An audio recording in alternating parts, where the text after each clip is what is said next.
Ex-Wildcat DeAndre Ayton is revitalizing the center position. Is a giant U of A football ad on a Phoenix light rail another way of saying fork ASU? And are border agents using a new weapon to screw over asylum seekers? These stories and more next on the 520.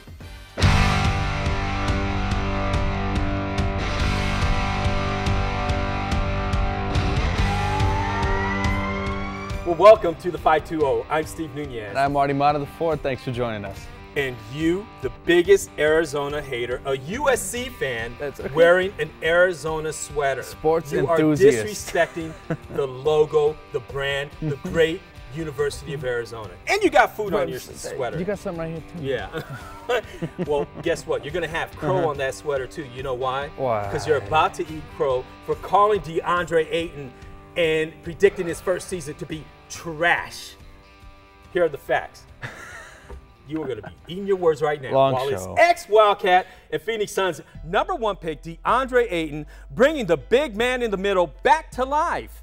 In his first 3 games in the NBA Summer League, Ayton posted up with his back to the basket, faced up to knock down some short jumpers, dropped a few alley-oops on them, crashed the glass, and blocked some shots. You have to be ashamed of yourself and eating your own words, if you have Cam Reddish, watching Ayton already in the NBA Summer League tearing it up. Let me start by saying that my colleague Steve Nunez is the best at paraphrasing what I've said in previous shows. Basically said he was trash. Trash was not said. What was said was that he has very little room for improvement, and that was one of the good things. How does he have very little room for improvement? We've argued this before. His ceiling is astronomically high. You're just seeing the first of it, all right? Just to show you how he went up against the #2 pick, Marvin Bagley III, okay? Ayton scored 21 points on him, Bagley 15. Against the #6 pick in the NBA draft, Mo Bamba, okay? Ayton hit a double-double, 17 points, 13 rebounds. Bamba only scored 5 points. The Cat has already recorded 2 double-doubles in his first 3 games in the NBA Summer League.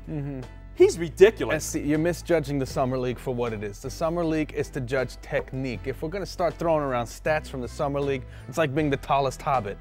They're all small. One of them's got to be the tallest. What we're looking at is technique, and it's solid. DeAndre Ayton is a solid son of a gun on the court. What I will say, though, him being trash is false and defamatory. What it is that he won't be able to compete with his minor improvements. You also call him the weakest link, man. He is That's like now saying he's the trash. weakest link.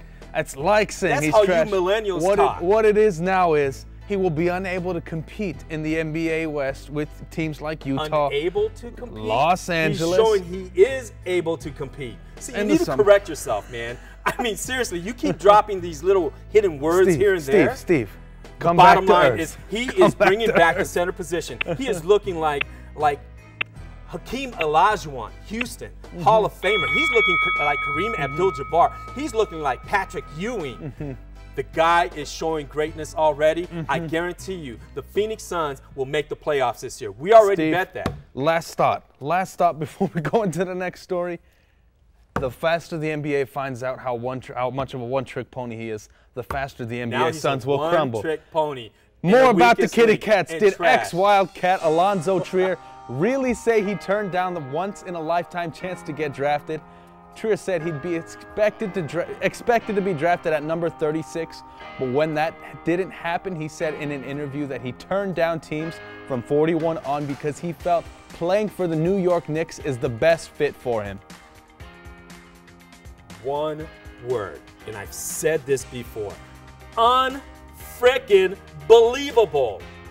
How could you turn down a guaranteed 2-year contract worth well over $250,000 versus a 2-way contract to play in the G League, and if you're called up, you get to play in the NBA. So you're going from maybe $75,000 maximum to maybe at the most $250,000. Who turns down money in a guaranteed contract? His dream was to play in the NBA, then get drafted, suck it up, Buttercup. And this just aggravates me because this is the type of player who shows arrogance, and he got a taste of humble pie. He got the Artie effect, okay? Humble pie in his debate and claiming he turned down guaranteed contracts and turned down a chance to be drafted. That's just pathetic.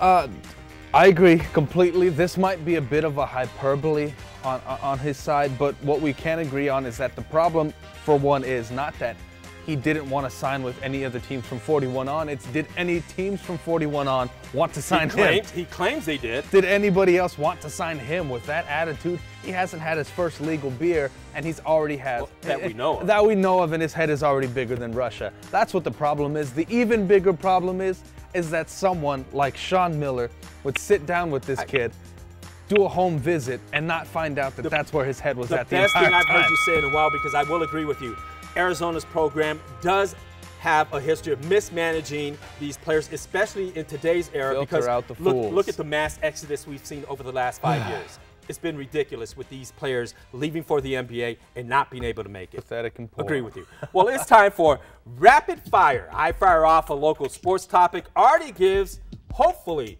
a muy rapido response. We'll see. Are you ready? All right. Shotgun shells. Are you surprised only 2 players will represent the Snakes in this year's All-Star game? First baseman Paul Goldschmidt and pitcher Patrick Corbin. Who else is there? Who else is there to name? It's easy to find out who's going to make it. It's hard to find out who gets left out. Wasn't so hard this days.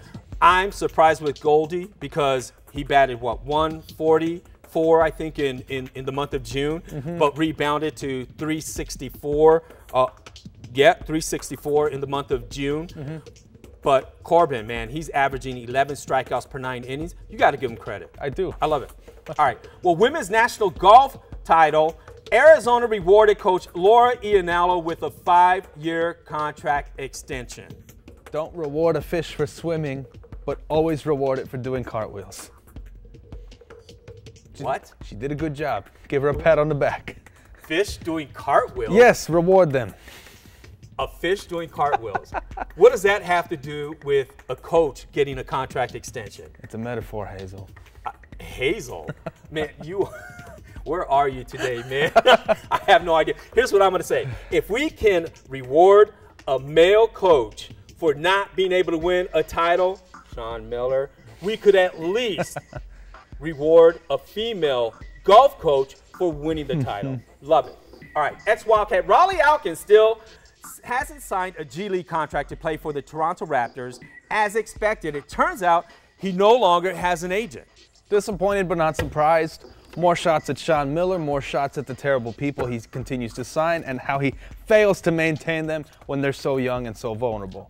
I have nothing to say about that. We'll goes leave it at back that. to my old argument, right? Is it a shame for a Triple Crown winner justified to retire early? It's go out when you're on top. Go out when you can. What else does he have to accomplish? He's 6-0. The only thing left for him to accomplish is 7-0. I would love to see him go for 7-0, but I understand if he gets hurt, then he's not worth the $75 million just to be a stud, chill out, and have fun for the rest of his life. You know what I'm saying? Having fun. Well, should Kobe Bryant come out of retirement to play with LeBron and the Lakers, coached by ex-Wildcat Luke Walton? That would be an absolute boiler room of a locker room, if I do say so myself. There is absolutely no way anyone can make that work, even Dr. Phil. It would be painful to watch, equivalent to seeing Michael Jordan when he went and played for Washington. Enough said.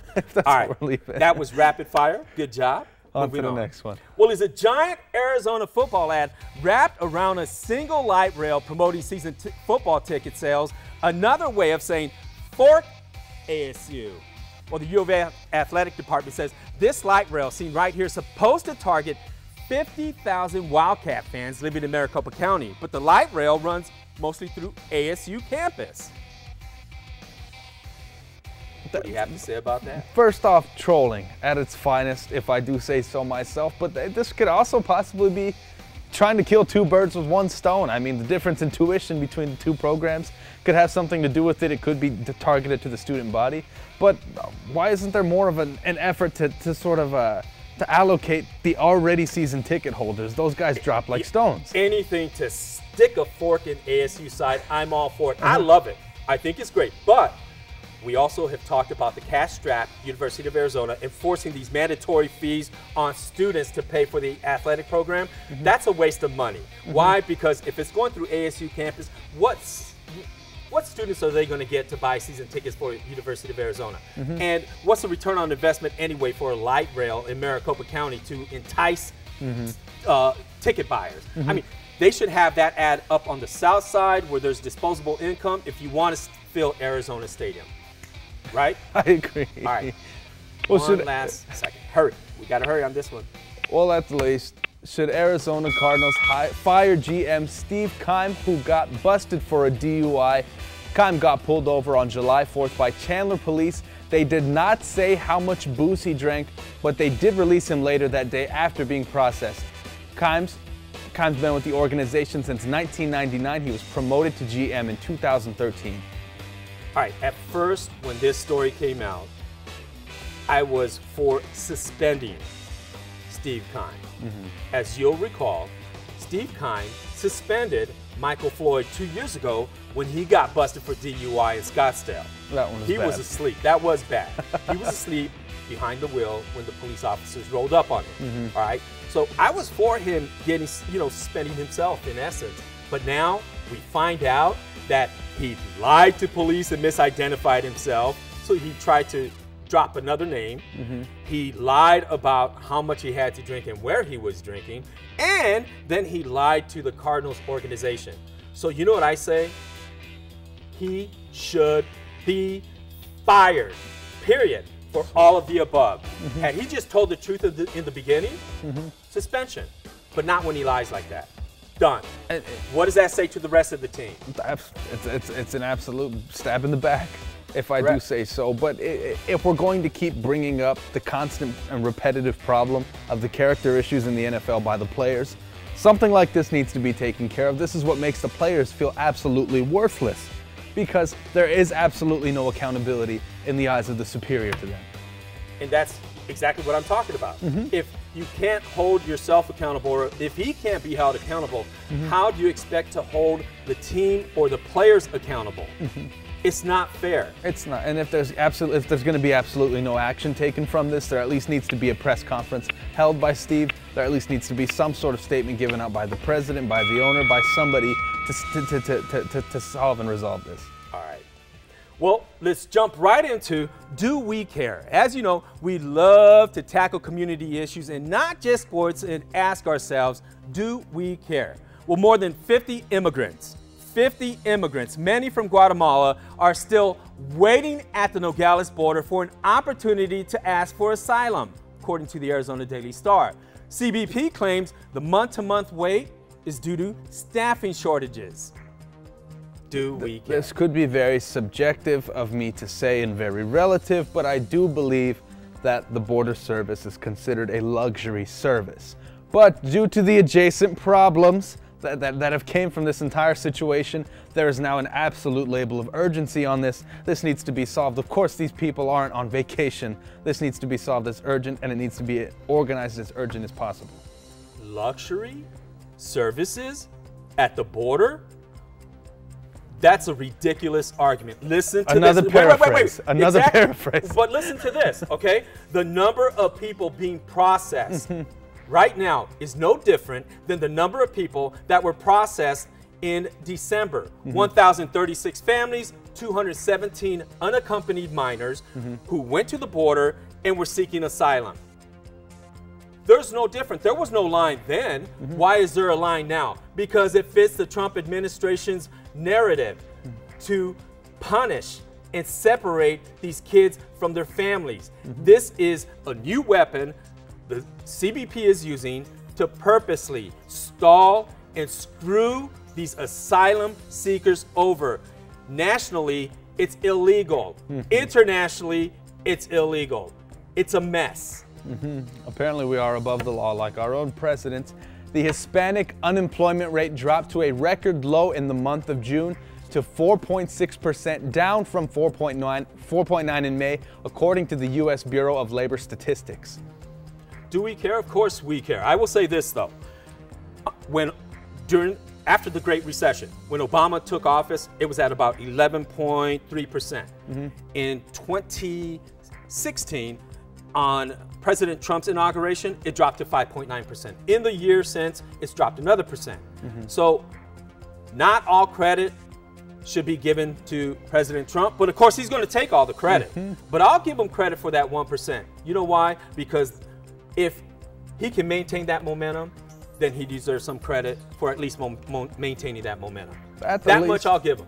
We can't give him that. Unemployment is dropping. Everyone should be happy. If there is credit to give, I think the credit does need to be given in the program implementations of younger men and women, younger Hispanics, and the education of how the job process actually works. I know myself, I was absolutely oblivious to the entire mechanics of the situation until I was about 19.